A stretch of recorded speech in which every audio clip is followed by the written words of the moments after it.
Hi everyone, I have a new video for you today. I'm going to be using these two photos, cute little beach photos. I'm going to be using my favorite embossing paste and my favorite white embossing powder.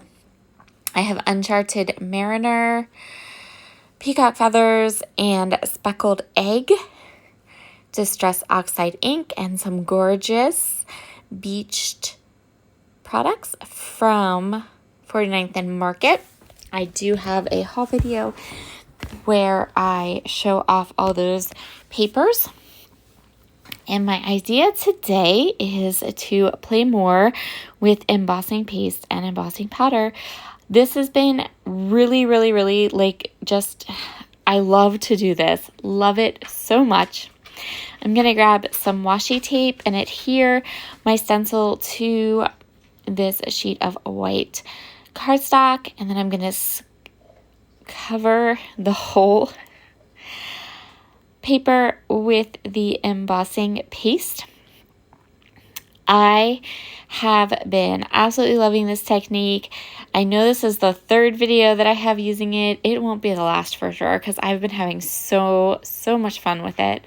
This is such a great way to use up embossing powder, and I have oodles and oodles of embossing powder. I have oodles and oodles of stencils, and I just keep on coming up with cool new ways to play with this technique. I am putting on my embossing paste pretty thin this time, not super thick. I know a couple of times I've done it where I've made it super thick. I've done it where I made it super thin. I've showed how you can mix the distress embossing glazes, things like that. For this one, I'm just using the white embossing powder. It's my favorite white embossing powder, so it doesn't matter what embossing powders you use. You can use any kind you want. I actually have some of those really awesome, like chunky Emerald Creek embossing powders, and I want to play with those too because I think that would be so cool. All right, the big reveal, and you're not going to see anything. So next up, I'm going to take the white embossing powder and I'm going to cover the entire background with it. The embossing powder will just stick to the embossing paste. One of the cool things that I have found with this technique is you don't have to worry about a powder tool because pretty much everything is going to just come right off. It's just really going to stick to that embossing paste. It's a little bit different than when we use our inks. An embossing ink, it's a little bit more, the embossing paste is more sticky, and for whatever reason, I haven't had any trouble with it. I did make a huge mess, but I haven't ended up with like stray flecks of embossing when I hit it with my heat tool. So now I have let this dry for a couple of hours. You probably don't need to let it dry as long as I did. It's one of these multi-step techniques where I kind of just set it aside and then walk away from it and do housework or laundry or run errands or whatever. And then when I get back to it to create the layout, it's been drying for hours. Just, something you start in the morning before you start your day and then finish up at night before you go to bed. So I'm just going to go through here and I am going to hit this with the heat tool until it is smooth and melted. This one, because I didn't use a lot of that embossing paste, there isn't a lot of bubbling, but that's neither here nor there. I do really like the bubbling, so if I get a lot of bubbling or if I put a lot of embossing paste on and get a lot of bubbling, I kind of think that that's totally awesome, and I'm all okay with that. I think it's super fun either way, however you do it. This took me a little bit of time. My biggest thing I will tell you is to just keep moving your heat tool. Just keep moving it. Don't let it sit on any one spot for very long. Keep it moving. Now let's blend. I am going to start with the Uncharted Mariners Distress Oxide ink. Then I'm going to move into the Peacock Feathers.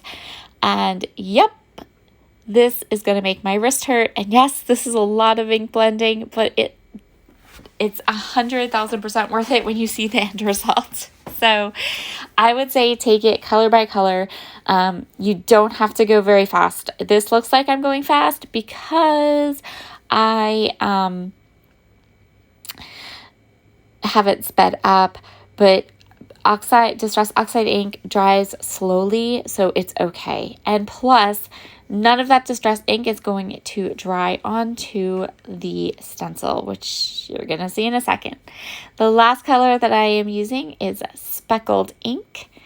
And then, this is kind of the magical part, take a damp paper towel. You do want a little bit of water for this. Take a damp paper towel, take a baby wipe, and wipe off all of that ink off of your embossing, and it will resist, which just makes it look that much awesomer.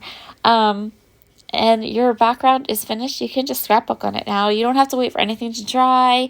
It's finished, but look how pretty it is. I love it. It turned out so good. This is something I'm going to try to do again because I think it worked out fabulously. So awesome. For my layout, I'm spritzing it with water because Distress Oxide ink will react with the water. It adds a little bit more of those lovely little water droplet oxidize kind of effect, which is awesome on this page because we're going to do beach photos. Here is my 2 photos. I have chosen this gorgeous paper, and I'm going to go ahead and map the 2 photos together. And then with the 2 photos, I am going to distress the edges and add some lovely ink to the edges, just vintage photo ink it is, because that's what I always keep on my scrapbook table. That's the brown ink I use. So I'm going to map both the photos together. I'm going to distress the edges, add the ink, and then I'm pretty much going to go ahead and fill the entire area across the bottom of my page with rub-ons. So once you've seen my background, now you see my photos. I'm using 2 photos that are just slightly smaller than 4x6.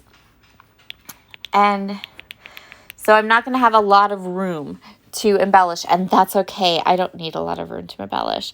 My photos are gorgeous. They don't need a lot of embellishment. My background is beautiful and sets off my photos exactly the way I had wanted it to.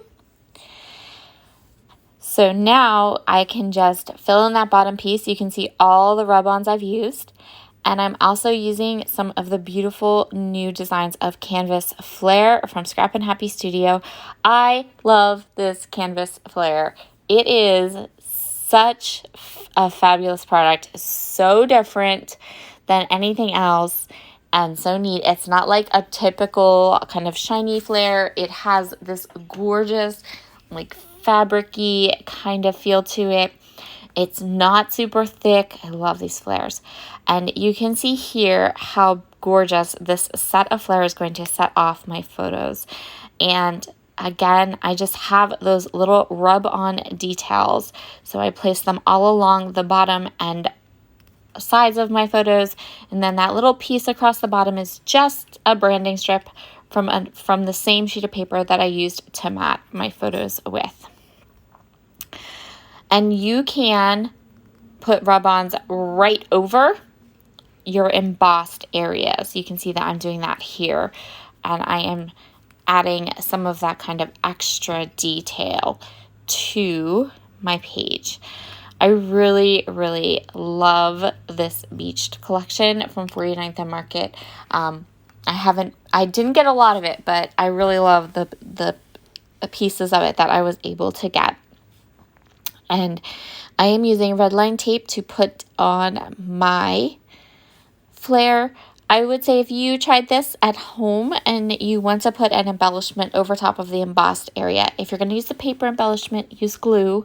Rub-ons will stick without a problem. The red line tape will stick without a problem. But I'm afraid that just a tape runner won't stick with just paper. So I would definitely use some glue to adhere some of this down when you do this kind of resist technique. Isn't that so cute? So you can see here how I used those rub-ons, how I placed them right around the photo, and it was just a lot of rubbing. But they all went on perfectly, and they turned out so, so, so cute. I was so excited to be able to sit down and create this page for all of you. It had been a long time since I had been able to work in my scrapbook room. I have a whole bunch of videos coming for you, and I hope that you have a fabulous, fabulous rest of your week. And I will see you all again tomorrow. Bye.